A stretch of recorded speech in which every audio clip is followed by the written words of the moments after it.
How do you make something your players did in a previous session feel impactful or important? The answer to that's really simple. It's by keeping track of what they've done and using it when the time comes. Sessions ago, when my party was fighting a member of the dealer's faction, said member cut a hole to Citadel Tarif, which is the dealer's lair in the lowest plane of my cosmology, and the dealer emerged.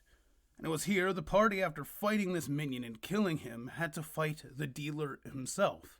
Now, mind you, at that point in time, the party was far lower leveled than they are now, and they were a bit outgunned. But because they were on the material plane, the dealer was a bit weaker. He had no layer actions, and he was, let's just say, not 100% for other reasons. And the party managed to beat him back some, and eventually, with the help of a celestial host that was living in the city, managed to strike the dealer a nigh-fatal blow and banish him back to the Citadel, preventing him from reaching the material plane for a year. Now, what does that mean? Well, as last story entailed, my party lost a member, the rogue, was drawn into the dungeon card, and was taken to Citadel Tarif by the dealer. So the party, using an item that allows them to cast plane shift once per day, went to this lowest plane of existence, a deep, gray, desolate wasteland full of anguish and pain and bleak oblivion. So they arrived there and entered the Citadel Tarif. After a journey through the Citadel, including a combat that expanded into multiple pieces as they were moving through the compound, they reached the dealer. And when the dealer emerges, I describe him as still bearing wounds from their first encounter. Sure, time had passed, but they not only struck him physically, but they dealt a blow to his very being in that encounter. Now, he was still a difficult fight, and members of the party went down, or nearly did, but they capitalized on his weakness. The bits and pieces of him that they'd blown off in the previous encounter were still lingering.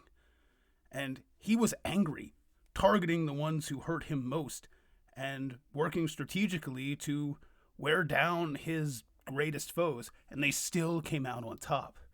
Maybe it's because they had a bit of prior knowledge, or maybe it's just because they paid attention. They knew what to do, and they knew what I was using him for. And that's when the story is beautiful.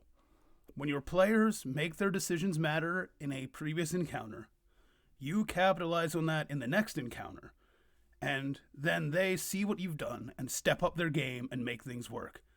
Bernalauts resist lightning and necrotic damage. I mean, that's just what they are. They're fiends. That's kind of typical for them. But can they resist getting struck by a Call of Lightning and a Blight in the same turn by the Druid, as Call of Lightning was a concentration set up on a previous turn? Or what about just getting blasted by a 6th level lightning bolt? Resistance works, but if you're out of legendary resistances and you fail, that's a lot of damage, even halved. And it's just great to see that my party is sometimes take the approach of, we're going to bang our head against the wall, and other times it's, sure, he's strong and he can resist, but we've proven that we can deal damage to him before when we were weaker. So if we just amp things up and throw everything we have at him, he'll eventually fall. And that's just what I love about the game. Decisions mattering and your players paying attention is signs that you're doing something right, I think. And I've really loved this campaign. And I'm glad you guys seem to be enjoying these ramble videos. As always, thanks for watching.